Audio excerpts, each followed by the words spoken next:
Lucas capítulo 24, de 13 ao 35. Lucas capítulo 24, de 13 ao 35.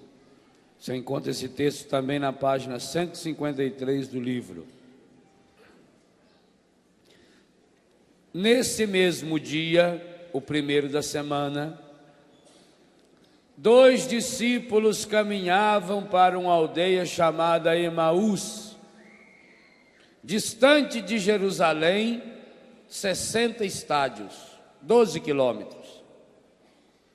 Iam falando um com o outro de tudo o que tinha se passado.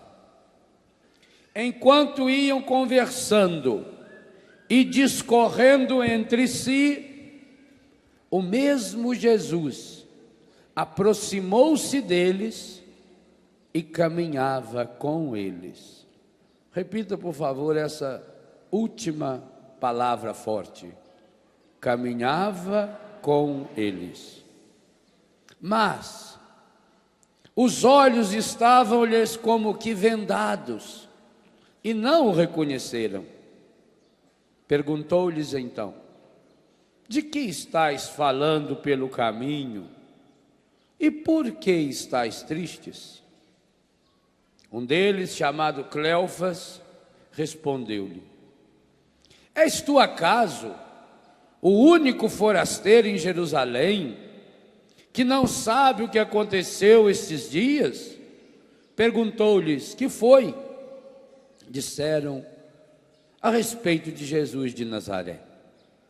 Era um profeta poderoso em obras e palavras diante de Deus e de todo o povo.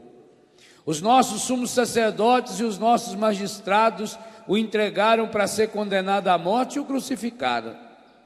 Nós esperávamos que fosse ele quem havia de restaurar Israel. E agora, além de tudo isso, é o terceiro dia que essas coisas sucederam. É verdade que algumas mulheres entre nós nos alarmaram. Elas foram ao sepulcro antes do nascer do sol, e não tendo achado o seu corpo, voltaram dizendo que tiveram uma visão de anjos, os quais asseguravam que está vivo. Alguns dos nossos foram ao sepulcro e acharam assim como as mulheres tinham dito, mas a ele mesmo não viram. Jesus lhes disse: ó gente sem inteligência, como sois tardos de coração para crerdes em tudo que anunciaram os profetas? Porventura, não era necessário que Cristo sofresse essas coisas e assim entrasse na sua glória? E começando por Moisés, percorrendo todos os profetas, explicava-lhes o que dele se achava dito em todas as escrituras. Aproximaram-se da aldeia para onde iam, e ele fez como se quisesse passar adiante, mas eles forçaram-no a parar. Vamos repetir essa frase? Mais uma vez. E forçaram Jesus com uma oração linda: fica conosco, já é tarde, já declina o dia. Por favor, fica conosco, já é tarde, já declina o dia. Entrou então com eles. Aconteceu que, estando sentado conjuntamente à mesa, ele tomou o pão, abençoou-o, partiu-o, serviu-lhe. Então se lhe abriram os olhos e o reconheceram, mas ele desapareceu.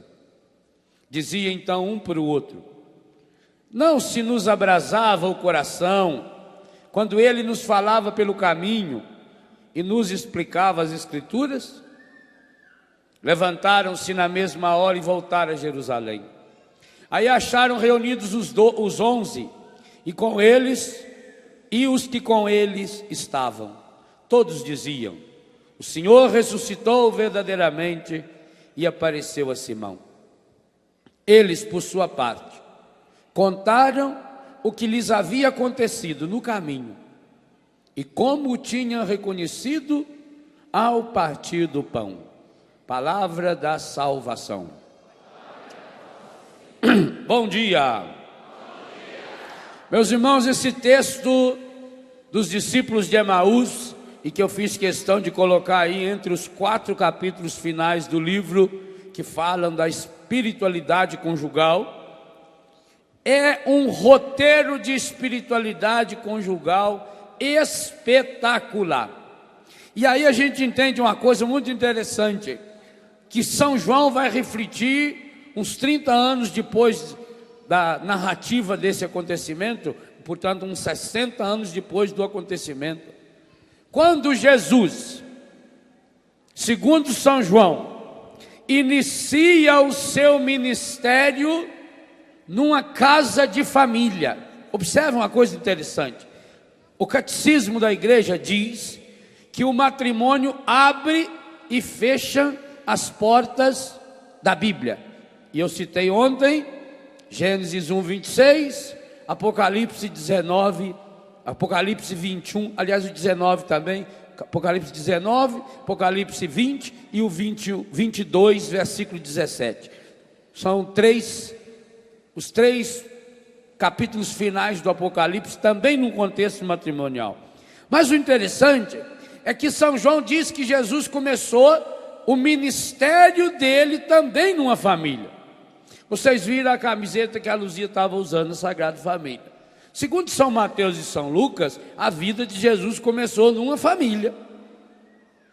Mas o mais importante é quando São João, fazendo teologia, 60 anos depois da ressurreição de Jesus, e é por isso que a igreja católica, sendo uma igreja celibatária, nós, padres, bispos, cardeais e papas, não casamos, é a única igreja em que acolhe o matrimônio como sacramento, exatamente por isso.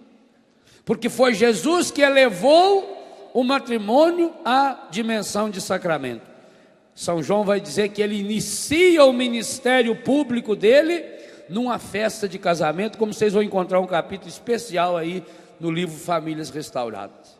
Mas esse texto de Lucas 24 foi um insight que Deus foi me dando para que eu pudesse perceber uma coisa.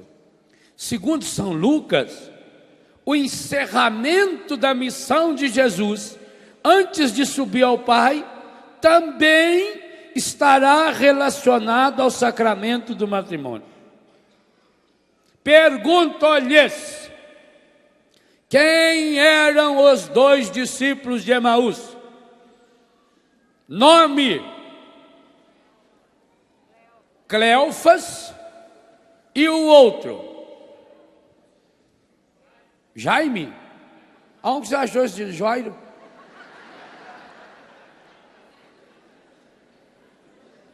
Rapaz, ele não é dessa ala não.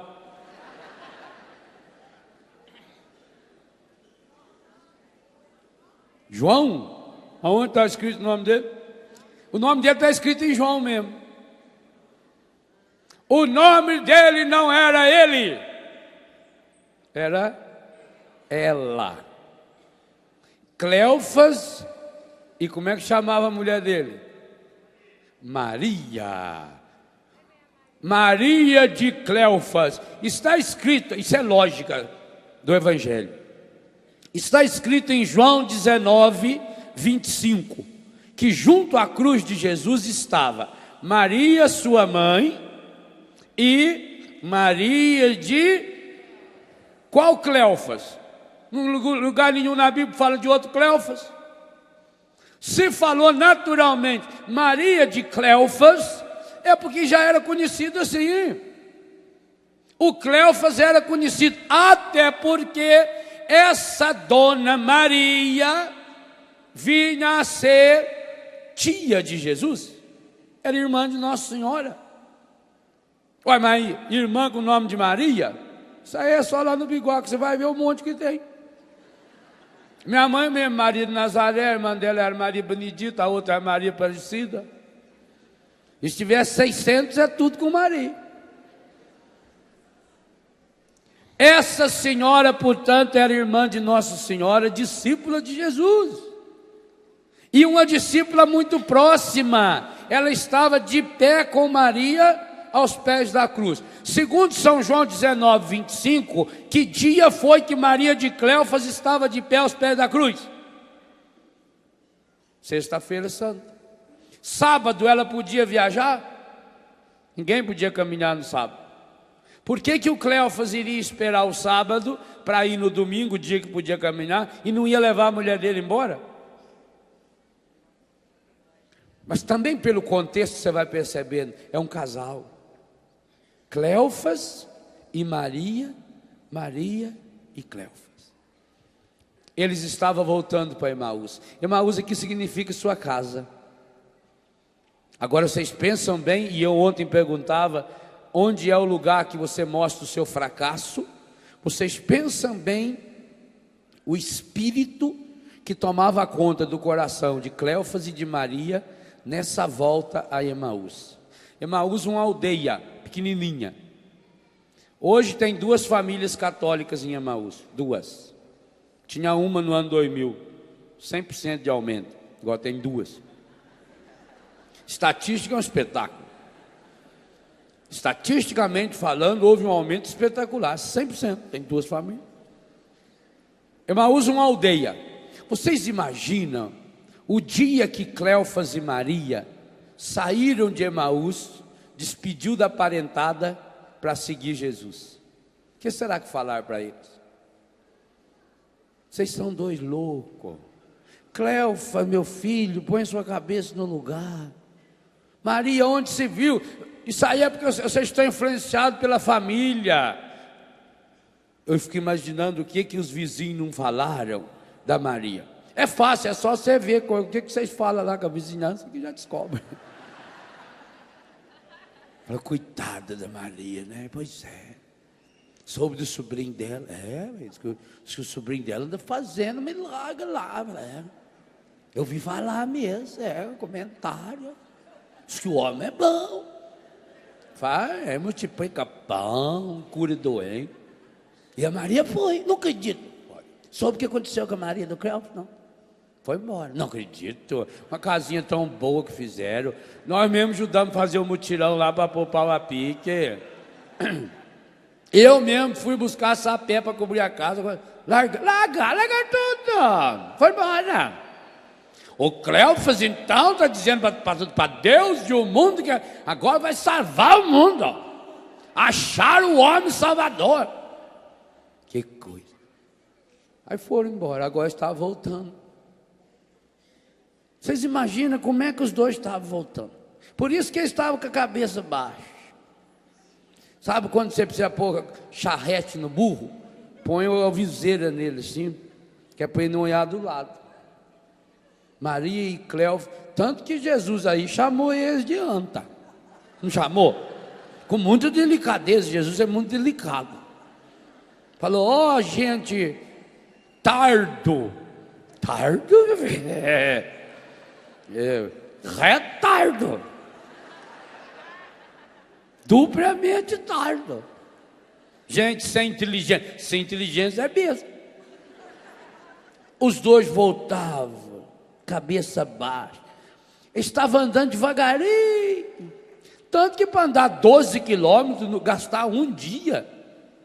A pessoa andando num passo normal assim, ela anda 5 quilômetros numa hora. Se apertar um pouquinho, 6 quilômetros, assim vai 6 quilômetros por hora.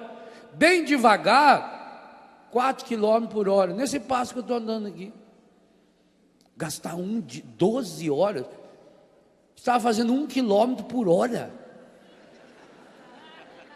É lesma. Isso é igual um colega nosso que deixaram ele vigiando 2 tartarugas, uma fugiu. Um colega seu. Puseram ele para vigiar 2 tartarugas, uma deu no pé. Aqui é a pessoa mais lenta, né? Homenagem a Salete, a turma lá, assim, turminha mais. Os dois discípulos, gente, é como que vocês dessem 10 passos para frente e 25 para trás. Levar um dia para fazer 12 quilômetros. Mas por que eles estavam andando tão devagar? Porque eles não queriam chegar de dia. Entendeu? Eles saíram, eles queriam chegar de noite. Que aí a pessoa estava vendo novela, essas coisas, ninguém via a hora que eles chegavam. A Maria de vez em quando falava, Cleva, mais devagar, Cleva. Estou até com um pouco de dor nas colunas assim, uma dor no lado. Se é dor no lado não tem importância, o ruim é quando é na gente, se é do lado não tem importância. Ai, Cleofas, sabe o que eu estou imaginando, Cleofas? Comadre Aparecida, Deus o livre. E aí, inclusive, é bem capaz de ela estar acordada na hora dessa. Já que a mulher, para falar da vida alheia, ela levanta cedo e dorme tarde. Eles não queriam chegar, gente. É duro demais você voltar para o seu fracasso. Quem de nós aqui já fracassou na vida? São certas viagens que a gente tem que fazer. Oh, dureza. Que tristeza quando você tem que viajar, por exemplo, para sepultar o seu pai, o irmão, um filho. Outro dia atendi uma senhora, 5 anos que o filho faleceu, até hoje ela não conseguiu superar. Difícil. Menino de 15, 16 anos, um acidente. É dureza. São essas viagens dificílimas que a gente faz. Voltar para a nossa derrota, meu Deus do céu. É muito bom você voltar para casa depois que você ganhou um prêmio. É muito bom você voltar para casa depois de um acampamento como esse, onde você trabalhou, louvou a Deus. Mas voltar para casa na hora dos fracassos, a expectativa que se cria no coração da pessoa. Voltar para Emaús significa a história sua. E por isso que eu dizia ontem, sua casa precisa ser o lugar aonde você tira as máscaras, aonde você solta os nós dos sapatos e dos desejos, como cantava Gilberto Gil, do Se Eu Quiser Falar com Deus. Aonde eu posso ser eu mesmo, porque lá fora eu estou sempre desempenhando um papel, em casa não, em casa eu preciso de um espaço para mostrar os meus fracassos. Quem de nós não tiver isso é a pessoa frustrada, por isso que fica deprimida, fica angustiada, por isso que se droga, se prostitui, por isso que vai depois para os bingos afora. Maria e Cleofas estavam voltando para o fracasso deles, e por isso eles voltavam cabisbaixo, andando devagarinho, sem coragem de olhar para o outro. Nós também dizemos isso, não quero nem ver a cara dele. Outro dia eu vi uma cena, depois eu fiquei muito comovido também, quando um filho meu, subindo a escada da minha casa, eu estava na porta, e ele precisava dar a notícia que o meu cachorrinho tinha morrido. A cara dele foi terrível, eu vi pelo rosto dele já, ele não sabia como falar, e eu também, eu chorei tanto que quase não celebrei a missa à noite. Faz 14 anos o bichinho comigo, ninguém me entendia mais do que ele não, ele olhava para mim assim, já sabia, também tinha dia que ele enfiava o rabinho e já ia longe. Como é difícil você ter que dar uma notícia triste para alguém, que seja de um cachorrinho. Agora pensa quando é um filho, e pensa no caso de Cleofas e Maria, quando é o sonho da vida deles. Gente, eles colocaram toda a esperança em Jesus, e agora, fracasso. Por isso que Cleofas está revoltado, e a resposta dele é de revolta. O senhor é o único que não está sabendo tudo que aconteceu lá em Jerusalém? Ele está revoltado. O casal de Emaús ensina, primeira coisa, que a espiritualidade conjugal, ela é dinâmica.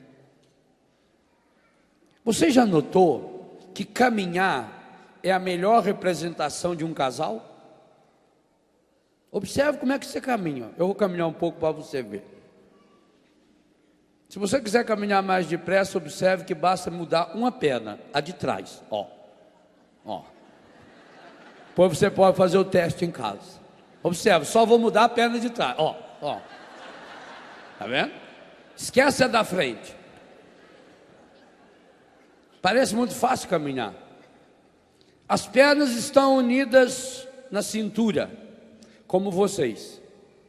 Ou senão não são conjugados. O que é conjugado? Casa conjugada. Então quando fala que vocês têm uma aliança conjugal. Conjugal vem de qual palavra? Hein? Do quê? Monge? Cônjuge. Cônjuge é a palavra mais feia que tem na língua portuguesa. Você apresentar a sua mulher e falar assim, meu cônjuge, ela pede divórcio na hora. Mas que cônjuge que é? Cônjuge vem de conjugal, mas conjugal vem do quê? Vem, conjugar não. Conjugar é o infinitivo. Vem de junto, mais jugo. O duro é isso. O que é jugo? Jugo é canga. Acho no dicionário, ou no meu livro, tanto faz. Que eu fui pesquisar no dicionário para escrever um livro sobre isso. Jugo é canga. Canga é aquela peça de madeira que põe aqui na cabeça do boi, logo atrás do chifre. Não estou fazendo nenhuma referência, né? Põe a canga aqui para os dois boi puxar a boiada, a zorra, o carro de boi. Aí vocês vejam como essa palavra é forte. É a mesma canga, mas cada um tem um canzil próprio. Não dá de colocar uma canga num boi e num porco. Viu? Por isso que o senhor não pode ser porco. O senhor tem que melhorar. Se botar a canga num boi e num porco, a canga vai ficar assim e vai puxar sempre para o lado do porco. O porco é menor. Para conjugar, para colocar jugo, para colocar canga, qualquer um que é mais antigo aí sabe, você precisa colocar dois bois mais ou menos no mesmo nível. Não pode ser um boi grande e um pequeno. Por isso que o homem e a mulher, diante de Deus, são absolutamente iguais. Os dois formarão uma só carne. Com um detalhe ainda, hein? O jugo que prende o boi é por fora. O jugo que prende vocês é por dentro. Por isso que tem um capítulo especial no livro aí que é a educação da alma. Então, conjugal significa canga. Significa que os dois estão unidos. Mas também significa um peso. Por isso que nós precisamos de Jesus. Porque Jesus diz, vinde a mim vós que estáis cansados. Até tem a ver um pouco com as ovelhas cansadas do evangelho de hoje. Porque o meu jugo é suave. Se você quiser que o jugo do seu matrimônio seja suave, você não tem outra alternativa a não ser seguir Jesus. Sem Jesus, a canga do matrimônio é absolutamente insuportável, impossível.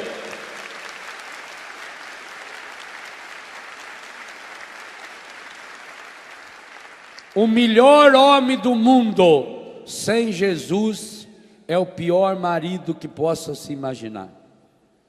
A mulher mais linda, mais maravilhosa, mais espetacular desse mundo, sem Jesus, é um tribufo. Porque sem Jesus vem à tona só o nosso pior. Por isso Jesus diz, aprendei de mim. Eu falo várias vezes isso no livro.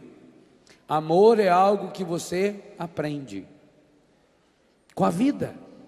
Eu tenho uma raiva dessa história de amor romantizada, de que o amor é só um sentimento Quem fala que amor é sentimento não sabe o que é amor. Amor é decisão. Amor não é só emoção, não. Eu gosto de você, você gosta de mim. Amor é comprometimento. É renúncia. As pessoas não gostam que a gente fala nisso, por isso que eu estou escrevendo sobre isso. É renúncia. A senhora pode estar com muita vontade de fazer alguma coisa, com desejo imenso, mas diante de um problema na família, esquece o seu desejo. A senhora foi convidada para participar da festa dos 20 anos de formatura da 8ª série. E as colegas suas reuniram e escolheram você como a representante do grupo. Você vai receber um troféu. Então você está entusiasmada, feliz da vida, vai na cabeleireira, frita os cabelos todos, tira os pelos, a sobrancelha, da orelha, do bigode, tudo, cafanhaque, vai completo. Está nervosa, ansiosa, preparando o discurso. Hoje à noite vai ser a festa. Aí você chega em casa, a empregada fala: olha, o Juninho piorou.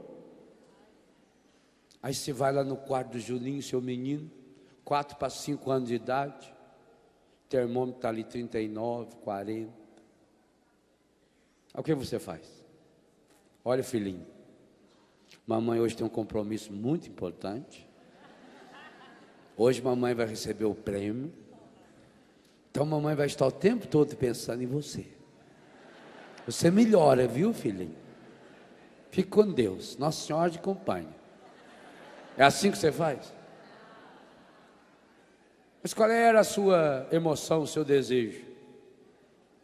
Ir lá receber o prêmio. Acontece que amor é compromisso.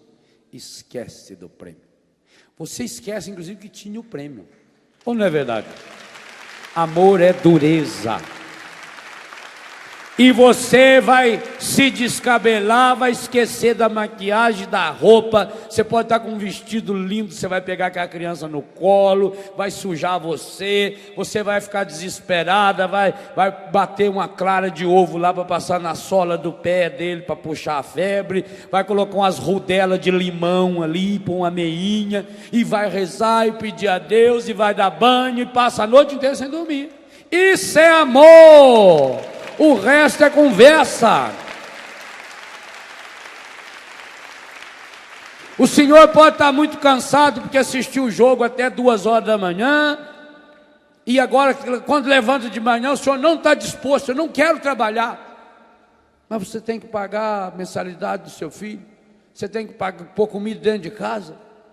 Querendo ou não querendo, o senhor levanta com a cara bonita ou feia, bem-humorado ou mal-humorado. Isso aí não muda o amor.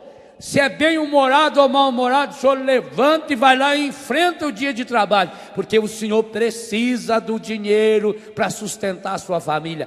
Isso é amor. O resto é conversa fiada. Agora, observa que os 2 exemplos que dei, da mulher e do homem, é canga. Aquele filho doente é uma canga, é um peso. Mas porque você ama, você renuncia, você esquece de si mesmo, você não está disposto. Quantas vezes você está doente? Você já notou que só depois de adulto a gente descobre que a mãe da gente gosta também de comer a coxa do frango? Porque quando a gente é pequeno, se alguém falar assim: diga o que sua mãe gosta de comer, você vai escrever o pé do frango, ponta da asa, costela, pescoço. O pescoço é a parte do frango que mais tem carne. Você come e não acaba, tem carne. A gente acha que a mãe da gente só gosta desses pedaços que não prestam. Por quê? Porque ela já separa: a coxa é para o Léo, eu gostava da coxona. O jogo é do Hernani, a cabeça é do Fernando. É assim. A moela é da Ziza. Cada um, a mãe separava direitinho, aquele cuidado de cortar o pedacinho, tudo certinho.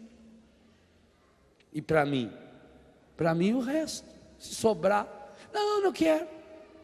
Come um pedaço, mas não, mamãe não quer. Não é assim? Isso é compromisso, gente.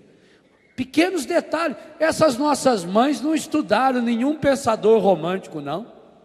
Mas sabem na prática que amor é renúncia, que amar é dar o melhor, que amar é esquecer de si.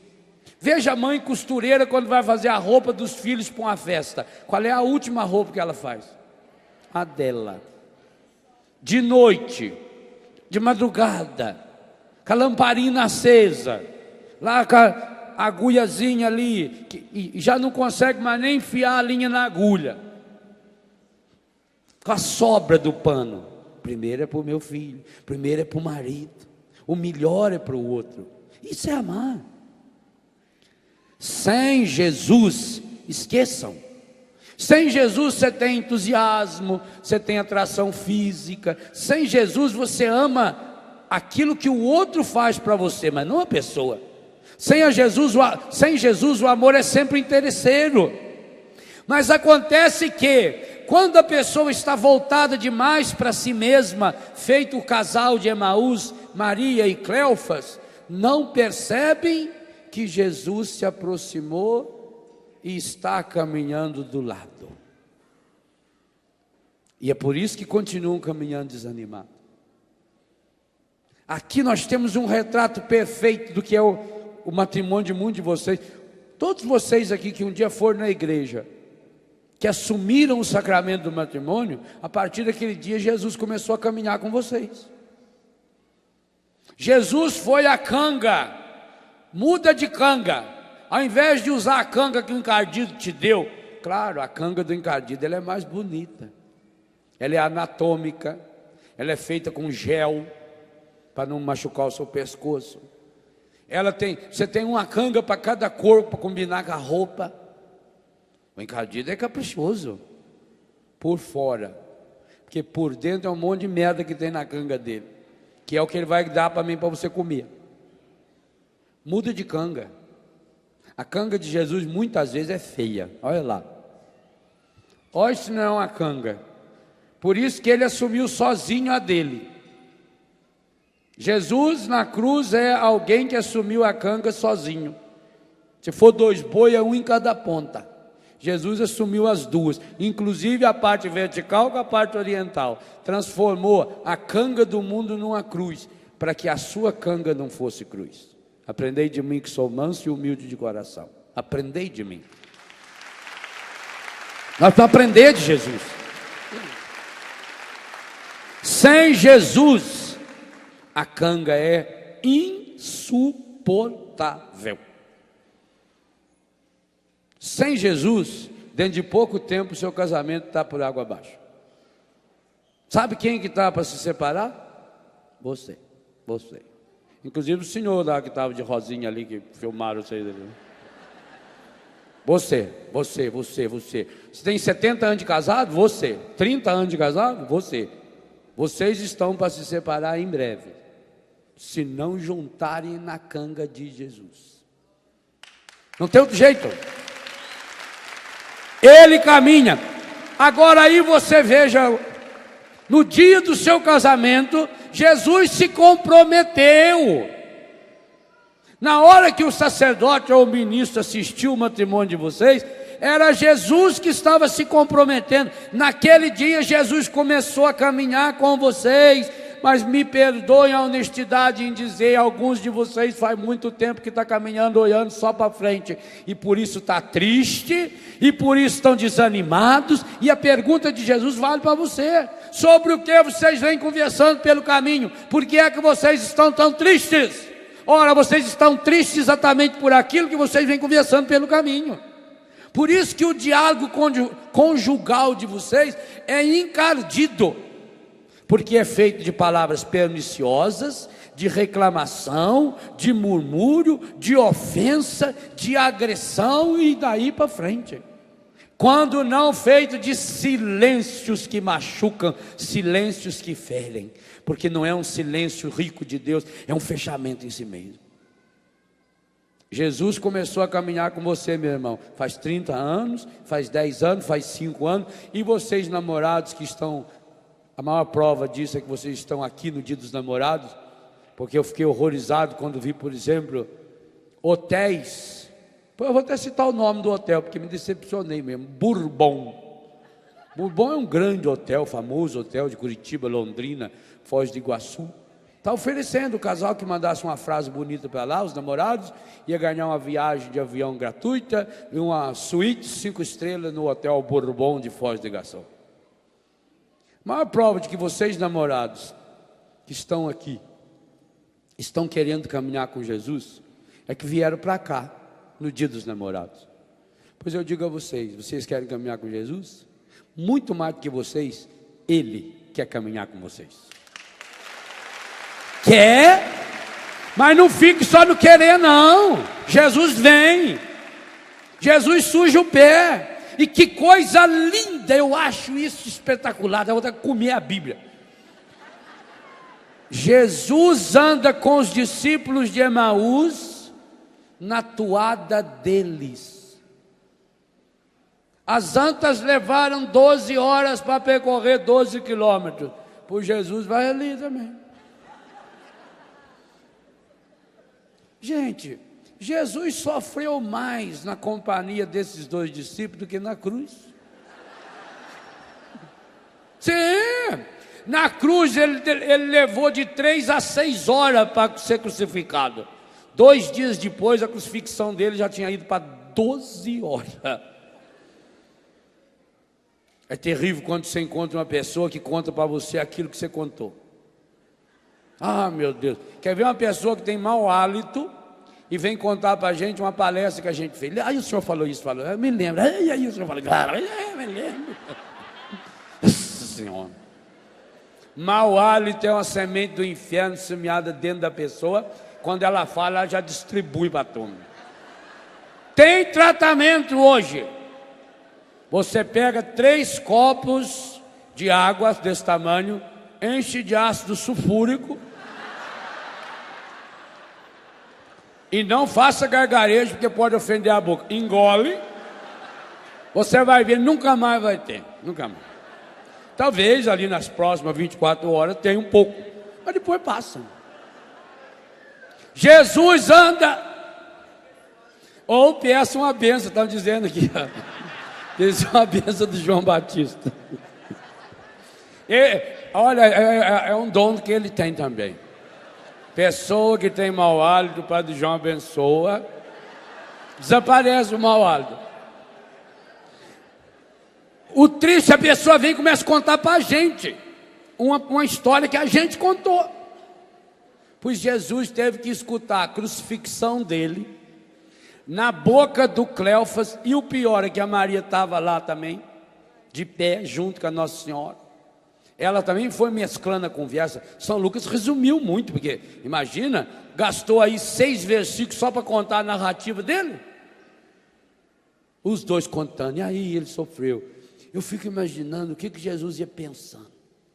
Eu acho que Jesus tirou o tercinho dele do bolso assim, escondeu embaixo daquela roupona e foi anta, anta, anta, anta, anta, anta, anta, anta. Aí não dá.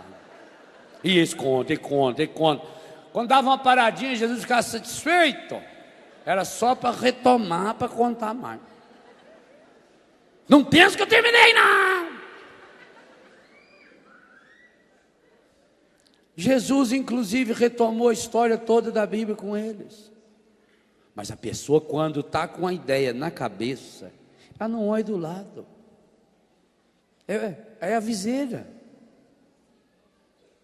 A canga pesa nas 2 pernas. Por isso que eu disse que o caminhar é sinal do matrimônio. Para caminhar, uma perna tem que se apoiar na outra. Essa perna aqui que eu vou jogar para frente, ela que vai dar o impulso da caminhada, mas ela só vai para frente porque essa aqui está aguentando firme no chão. Tanto que se eu tiver com essa perna machucada, eu preciso de uma bengala aqui para segurar. Amar não é os 2 ficar olhando um para o outro. É caminhar numa direção. é saber para onde vai. Muitas vezes o marido é o pé do chão e a mulher é o pé do alto para o céu. Depois a mulher vira o pé do chão, o homem vira o pé do céu. Caminhar é assim, o matrimônio é assim. Tem hora que o marido precisa ser firme, tem hora que a mulher precisa ser firme. O marido precisa saber que ele pode se apoiar, ao subportar que eu falei ontem, que eu posso me apoiar na minha esposa, que eu posso me apoiar no meu marido. Mas se eu não vou construindo isso desde o namoro, hoje os namorados têm muita preocupação em conhecer o corpo do outro, e até defendem isso. Mas o que adianta conhecer o corpo se não conhece a alma? E, aliás, é muito melhor se amar a alma de uma pessoa, porque o corpo vai com o tempo ficando escangaiado.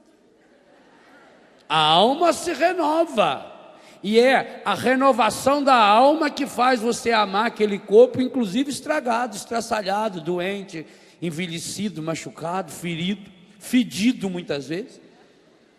E tem que amar. É preciso educar para amar a alma, e a educação da alma se dá na caminhada com Jesus. Jesus está caminhando com você faz quanto tempo? Agora, Ele caminha através da sua palavra. Não pense que se você começar a olhar para o lado, você vai ver Jesus. Não, olha a primeira história que eu conto desse livro do Cristo disfarçado. O marido vai enxergar Jesus caminhando com ele, quanto mais o marido olhar com os olhos purificados para a sua mulher. Quanto mais a mulher com os olhos purificados olhar para o seu marido, ela vai enxergar Jesus tal e qual no seu marido. Ela vai percebendo com o tempo como o seu marido é parecido com Jesus, como a sua esposa é parecida com Jesus. E que coisa bonita é quando o marido e a mulher vão reproduzindo Jesus, reproduzindo a palavra de Jesus, através do perdão, por exemplo. Jesus tinha palavras duras. Não pense vocês que amar é você florear para uma pessoa e só falar coisinha bonitinha. Não, Jesus tinha palavra dura. Jesus chamou Pedro de Satanás. Bonerges, filhos do trovão, para Tiago e João. Jesus chamou os fariseus de hipócritas, de raça de víbora, de sepulcro caiado, de geração adúltera. Olha, Jesus teve palavras duríssimas e nunca deixou de amar. Jesus fez o chicote, eu conto isso no livro A Cura do Ressentimento. Ele ficou com raiva, ele ficou tomado de ira quando chegou no templo e estava com a baderna lá. Mas fez um chicote, por isso que ele não deu chicotada em ninguém. Ele derrubou a mesa, ele soltou os bichos, mas não machucou ninguém. Então, amar não é só vir com palavra adocicada, meu amor, querida, não. Amar, muitas e muitas vezes é preciso de uma palavra dura, mas só a palavra dura não adianta. Amor exige renúncia, acolher o outro. Eu li uma historinha alguns anos atrás, achei tão bonitinho. O casal ia fazer 50 anos de casado. O repórter foi lá entrevistá-lo para saber o segredo. Aí perguntou para o marido: qual é o segredo para viver 50 anos de casado? Ele falou: o segredo, eu vou dar um exemplo muito simples para você. A coisa que eu mais gosto na minha vida, que eu mais gostava na minha vida, era comer a ponta do pão. A cabecinha do pão. Depois que eu me casei, todos os dias eu levanto de manhã, vou à padaria, compro o pão, chego em casa, corto a ponta e deixo para minha esposa. Nunca mais comi a ponta do pão. O repórter achou aquilo lindo. Aí foi entrevistar a mulher. E ela disse: olha, a coisa que eu mais detesto nesse mundo é a ponta do pão. Faz 50 anos que eu como a ponta do pão. Não é bonito? E o marido nunca desconfiou que ela não gostasse, porque aqui está o segredo do amor. Amor é decisão. É opção. Claro, faltou um pouquinho de diálogo entre os dois, nesse tempo todo. Mas por quê? Porque o que ele mais gostava era a ponta do pão, e ela sabia disso com certeza, ele devia ter contado. Quando ela viu que o primeiro dia de casado ele cortou a ponta do pão e pôs para ela, pensa bem, que coisa linda, amar é dar o melhor, é o que ele mais gosta. E ela começou a comer, 50 anos, nunca reclamou. Por isso que ele não sabia. Há coisas que o diálogo só empobrece. Vocês sabem disso. Tenta falar sobre certas realidades que vocês já viveram. A palavra é muito pobre. Por isso que precisa de abraço, por isso que precisa de beijo, por isso precisa de uma piscada, por isso precisa de um beliscãozinho ali assim, no derrière da pessoa. Precisa de gesto concreto. Não é assim? Isso é amor. Amor precisa de gestos. Jesus caminhou o dia todo com eles. Andaram na mesma direção. Quando chegaram em frente à casa deles, aí prova também que era casal. Se não fosse casal, o que os dois estavam fazendo na mesma casa? A Marta não tinha ainda influência nenhuma lá, para fazer casamento de homem com homem lá, do Jaime lá, com quem que era? O Cleofas que falou. O Jorge lá, como é? Hein? O Jairo, né? Não. O Cleofas não era chegado nessa... Ele não teve na parada gay lá em São Paulo. O Miramar teve, né? Não foi lá, não foi. Aí prova que era um casal. Quando eles chegam, o que Jesus faz? Jesus continua. E aí que eles notaram que Jesus estava caminhando com eles. Eles viram ele mais na frente, de costas só. Fica conosco, Senhor, já é tarde. E que coisa linda, mesmo precisando ir adiante, Jesus ficou. Gente, vocês pensam bem uma coisa?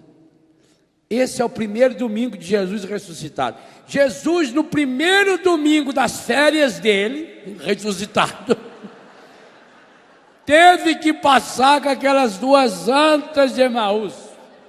Eu acho Deus espetacular. O humor de Jesus, para mim, não tem melhor. Jesus é o melhor humorista desse mundo. Está de férias, já salvou o mundo, já esteve inclusive no inferno, está voltando de lá, a primeira coisa que vai fazer é acompanhar um casal. Talvez até para não perder, assim, não quebrar muito o ritmo da descida dele à mansão dos mortos. Assim, para ir se adaptando devagarinho, ele começou por um casal. Não é espetacular? Jesus ressuscitado perde um dia inteiro com um casal de quinta categoria. Nem apóstolo era discípulo, é lá das beiradas do evangelho. Jesus é fabuloso. Por isso você pode ficar sossegado, ele está caminhando com você. Tá.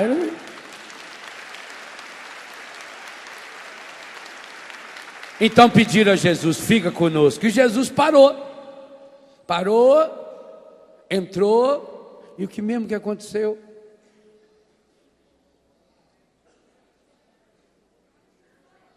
O evangelista usa 4 verbos para falar do que Jesus fez. Jesus abençoou, tomou o pão, partiu e deu. O que Jesus fez para eles? Jesus celebrou a Eucaristia. Por quê? Qual foi o grande segredo que levou Jesus a celebrar a Eucaristia, irmãos? Eles chegaram em casa e já foram direto para a mesa. Lembra de ontem? Lembra dos joios? Eles chegaram em casa. O Cleofas foi arrumar uma lenha para pôr embaixo da fornainha, pôr fogo. A Maria já pegou lá o trigo, porque não tinha fermento, não tinha nada. É só amassar um pouco de trigo, um pouquinho de água, um pitadinho de sal, para fazer uma massa igual de um brotinho, da mini pizza. Assim que é a massa do pão Por isso que é um pão redondo, por isso que a Eucaristia também é redonda. Aí faz uma bolinha assim, enquanto está pondo no fogo, pega aquela bolinha, põe aqui na mão assim. Eu fiz pão esses dias lá. Abre aqui, faz o pãozinho e põe ali em cima. Com certeza Jesus ajudou a fazer pão. Ele ajudava a mãe dele. Ele falou que ele é o pão vivo descido do céu. Fizeram lá uma meia dúzia de pão, 6, 7 pão. Já pegaram lá uma bodega de vinho, porque o vinho para eles é como se fosse o nosso café, né? Não era adicionado álcool ao vinho. Era o vinho, o suco da uva, o álcool próprio. E isso fazia parte da alimentação. Tanto que Jesus vai pegar aquele cálice e transformar no seu sangue. E vão para a mesa. Agora aqui está o segredo. Toshio e Kayoko, por favor, venham aqui.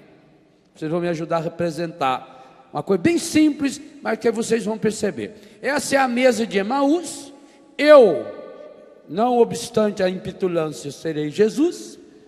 E aqui está o senhor Cleofas, é o Cleofas japonês. E a Maria. Quem sentava-se na cabeceira da mesa de uma casa de família? O pai. Então o certo aqui era Kayoko aqui, o pai da família aqui e Jesus aqui, o convidado. Aliás, eu estou no lugar certo do convidado. O convidado sentava no primeiro lugar à esquerda da mesa e a esposa sempre na primeira da direita, na ponta, porque se ela precisar sair para pegar alguma coisa, voltava. E do lado esquerdo aqui do pai ficava o caçula, o São João na cruz. Por isso que São João deitou no peito de Jesus. A mesa, essa é a disposição. Então, essa é a disposição que tinha que estar em Emaús. O pai da família, a mãe da família e Jesus. Por isso que padre chama padre. Padre é de pater, pai. Por isso que vocês nos chamam, até para xingar nós tem que falar padre. Vocês estão nos chamando de pai, por causa da função do pai. Quem sentava na cabeceira da mesa? O pai. Quem fazia a oração à cabeceira da mesa? Quem fazia? O pai. Então quem deveria ter feito a oração em Emaús? Cleofas. Mas acontece que Maria e Cleofas, mesmo não tendo reconhecido Jesus ainda, aquela palavra que Jesus foi falando, eles confessaram depois, foi queimando o coração deles. Então quando chegou a mesa para partir o pão, o que o Cleofas fez? Ora, antes São Lucas diz que Maria e Cleofas forçaram Jesus a parar. Esse é o verbo usado aí, forçaram. Eles não convidaram só, eles se puxaram ele pelo braço. Quando chegou na mesa, o que o Cleofas fez? O senhor senta-se aqui. Vai lá o Cleofas. E pôs Jesus no... Aí Jesus não teve jeito.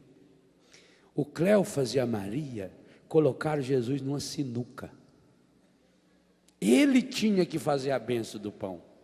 Ora, Jesus só sabia fazer uma benção do pão.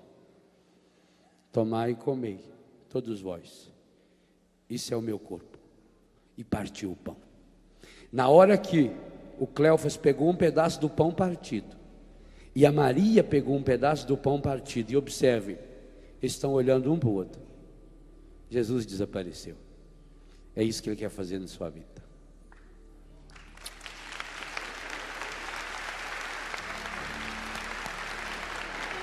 Hoje, Maria e Cleofas obrigaram Jesus a celebrar a Eucaristia.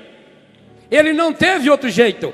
Por favor, casal, marido e mulher, namorado e namorada, obriguem Jesus a celebrar a Eucaristia na sua vida, a transformar a sua vida numa Eucaristia, numa ação de graças.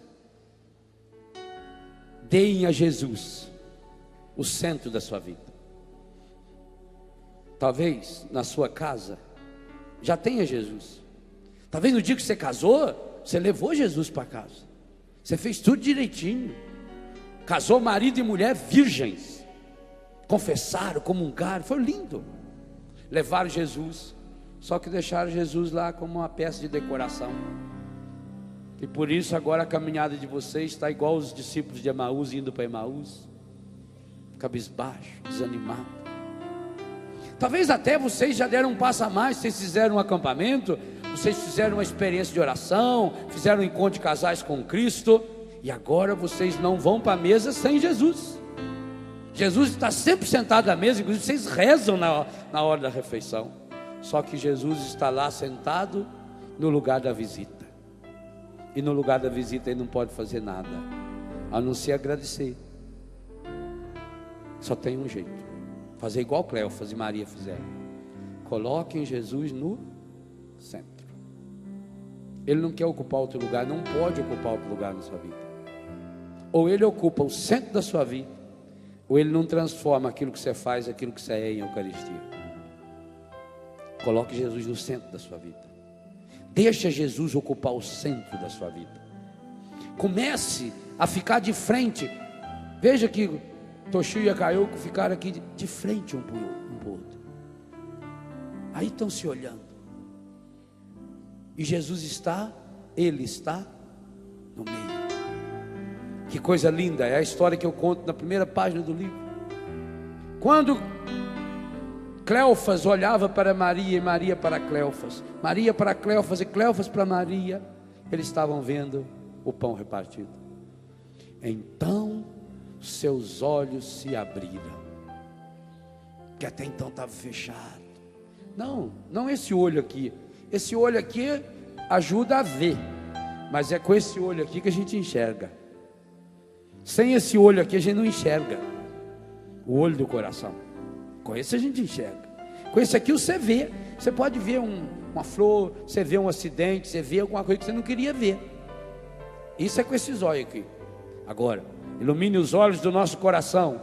Efésios 1:18, para que eu possa enxergar. Enxergar o que vai além. Peça essa graça ao Senhor. Senhor, hoje eu preciso dessa graça. Você está aqui, marido e mulher, assumam hoje à tarde na Santa Missa, assuma hoje o compromisso. Senhor, nós queremos colocá-lo no centro da nossa vida. Eu, cada vez que olhar para minha esposa, eu quero olhá-la com os olhos de Jesus.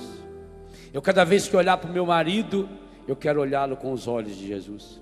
E cada vez que eu, marido e mulher, olharmos para os nossos filhos, eu quero olhá-los com os olhos de Jesus. E o que será que significa isso? Eu vou falar sobre isso depois do intervalo. O que será que significa enxergar o outro com os olhos de Jesus? Esse é o segredo que nós precisamos aprender. Pai Santo, Pai querido, Pai amado, planifique esses casais hoje, no dia dos namorados. Eles os convida, Pai, para que na presença de Jesus o Senhor esteja no centro da vida deles. Sim, Senhor. Hoje nós pedimos que esses casais de namorados, de noivos, de marido e mulher, sejam plenificados com a presença redentora, salvífica de Jesus, no centro da história deles, abençoando-os, curando-os, restaurando-os, transformando-os. Que coisa maravilhosa. Jesus não mudou a distância de Emaús até Jerusalém. Jesus mudou o coração daquele casal. E por isso agora eles que gastaram 12 horas para fazer aquele percurso, gastam um pouco mais de 1 hora, porque voltam correndo, porque estão renovados por dentro. Jesus não muda as coisas exteriores da nossa vida. Jesus não muda as circunstâncias externas. Jesus muda o que está dentro de nós. Jesus muda o nosso coração, e a partir do nosso coração mudado, Ele faz a gente enxergar a vida, enxergar as pessoas, enxergar a história com os olhos novos, renovados, restaurados. Senhor, ajuda-nos. Ajuda-nos a enxergarmos uns aos outros, aos nossos filhos e aos nossos pais, com os teus olhos. Andari amandari, kiriala mandari kandara malari, ola mandari alari kandara, o malari la, kiriala malari kandara, ola malari kandari la.